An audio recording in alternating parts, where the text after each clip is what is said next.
Hey world, what's going on? Hope you are having a great day. It's a tremendous day over here in the jolly Myrtle Beach region. We're over at the Grand Strand and I am at my home studio. And today we are going to be talking about oceanfront investing.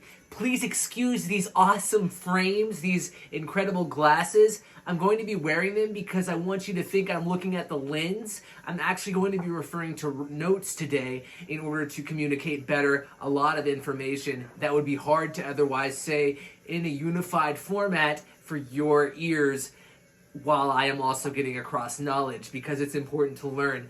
It's Brandon with the Clark sales team, and let's jump right into it. So we're talking about oceanfront investing today. And I want you to know that from Garden City to Little River, hundreds of skyline creating high-rise towers and mid-rise buildings exist, which hold a vast majority of thousands of rental units in the general area. Now, these investment condos, they're going to be representing the majority of real estate investment purchases along the Grand Strand. And why that's important to know is because if you've heard about the Grand Strand and want to get into investing, this will be a pivotal time for you to be able to understand a little bit more about the details behind some of the terms that are defining what specific buildings are and some of the difference between what they could be. So let's talk about that. First of all, what are you buying? To most investors, an oceanfront or ocean view condo is considered a second home when they're using it for investment purposes, not primary residence. So that's going to be subject to unique tax considerations. So be on the lookout for that because your tax is going to be a little bit higher. But represent because South Carolina has very low property taxes. So that is a huge incentive for us over here. Hey, YouTube, hope you like to hear that. So it's a good investment vehicle, condos, and they're a good personal vacation home at the same time. So if you want to have one for investment throughout the year and then take a break from investing and then travel to it in order to have yourself a lovely vacation with your family, that would be a good opportunity for you. So a condo hotel versus a residential building, because you need to know the difference between these. This is what the majority of our video is going to be discussing today, explaining that. So first of all, what is a condo? A condo is an individually owned housing unit with common ownership of the structure that contains the unit and common ownership of its associated amenities, pools, tennis courts, fitness rooms, things that a condo building typically will hold and operate. A homeowners association is also going to be a part of the condo, just like specific neighborhoods, but not all, made up of individual owners and an elected board of directors, which is going to run the business of this common ownership, and of course there's going to be a set fee. Covers certain expenses in general, these HOA fees like maintenance, lawn care, sometimes insurance, electric, internet, phone, pest, things like that will be covered. On oceanfront investment units, this HOA fee can range from $300 to $1,000 per month, give or take, with varying degrees of inclusion. So, condo hotel. Also known as a condotel, we're going to talk a little bit about just what it says it is, which is how you define it. It is just how it sounds, like it is from the name. It is a condo and a hotel. So, to the guest, it acts like a national chain, hotel, or motel. A guest can check in at a front desk, and units often are identically furnished. So when you go into one room, it's going to look fairly similar to another room based on the furnishings in there, although the floor plans will tend to change. But they're owned individually because rents are generally the same throughout. So when you take one night in, you're going to be staying in a building, and then it's going to be a room that's owned by a specific individual, and that individual is going to get a proceed from the gross rental income.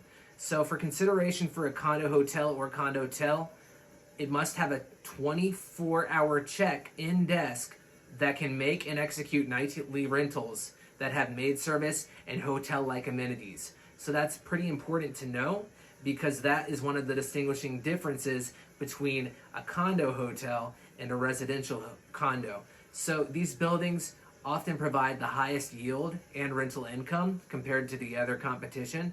And you want to be sure when you're thinking about buying one of these properties to ask for 2 or 3 years of rental history to get an insight to the average of what that rental is going to be for your year so you can have your money set out ahead of you, even though there's no future all-seeing glass, where you can predict the future. Bear with me here. You're still going to be able to get some insight into what you might be coming to expect, which is pretty essential when you're able to look at the numbers that way. So let's get back to it. Residential condo building.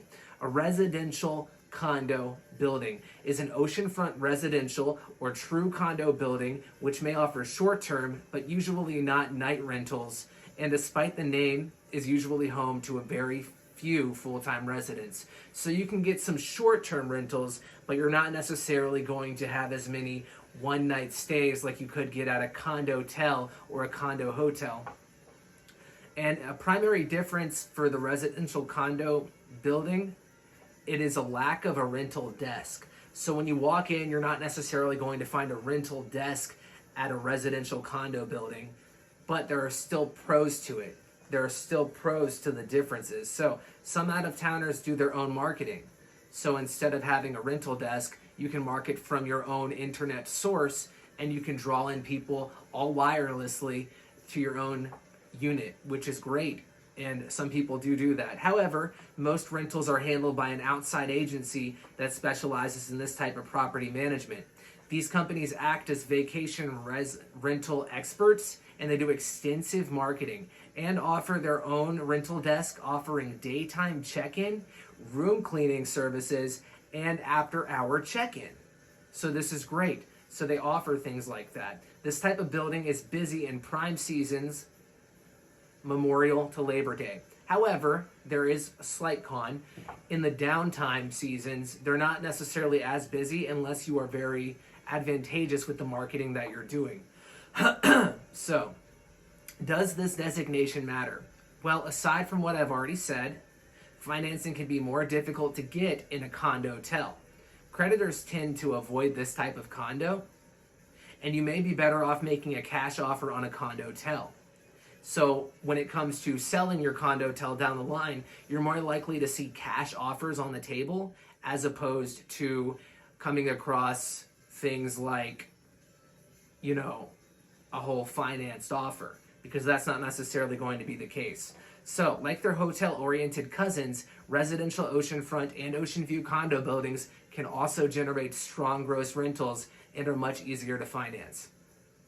So that's pretty much all I have to say on the subject matter today. If you were interested in learning a couple of the crucial differences between what these buildings actually are in Myrtle Beach, Little River, Garden City, places like that, North Myrtle Beach, then that is some of the definitions and terms and some insight into investing that you can start to understand today from this wholesome little video. And that was a lot of information to take in. You may have to go back, but do be sure to know some of those things are essential when you're going to be looking through a transaction. And you're also going to be wanting to work with a realtor who is professional enough to understand and be able to distinguish some of these key assets and ideas to you so that you can make sure you're making a well-informed choice when you're making your decision. So that's all I have to say on the matter today. Thanks for watching. I hope you stay tuned for more future content. This is Brandon from the Clark sales team with Century 21 Barefoot Realty. I hope you're having an awesome day. It's important to stay nice and lifted so that you can stay optimistic and enjoy the routine. And I know you're just watching me move this coffee around, like wondering, when is he going to take a sip? I'm going to do that and enjoy a nice lavish sip now. Thank you for your patience. Oh, that's good Java. I love Joe. Oh, that's great. Okay, take care, guys. Have a great day, and I look forward to seeing you next time.